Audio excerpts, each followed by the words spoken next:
Kelompok milisi pembebasan Palestina Hamas berpotensi bergabung dengan Tentara Nasional Palestina.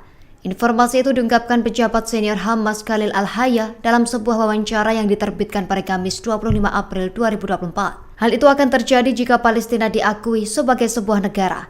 Hamas mengaku bersedia bergabung dengan Organisasi Pembebasan Palestina atau PLO, serta membentuk pemerintahan bersatu untuk Gaza dan tepi barat bersama dengan Partai Fatah milik Otoritas Palestina. Pihak Hamas menekankan hal itu hanya jika negara Palestina berdaulat penuh dengan teritorial perbatasan sebelum tahun 1967.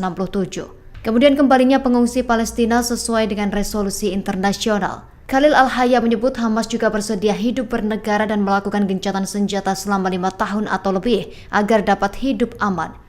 Hayya berujar Hamas telah berulang kali menawarkan solusi ini selama bertahun-tahun. Sebagai informasi, Hayya menuturkan kalau kekuatan tempur milisi pembebasan Palestina masih kuat.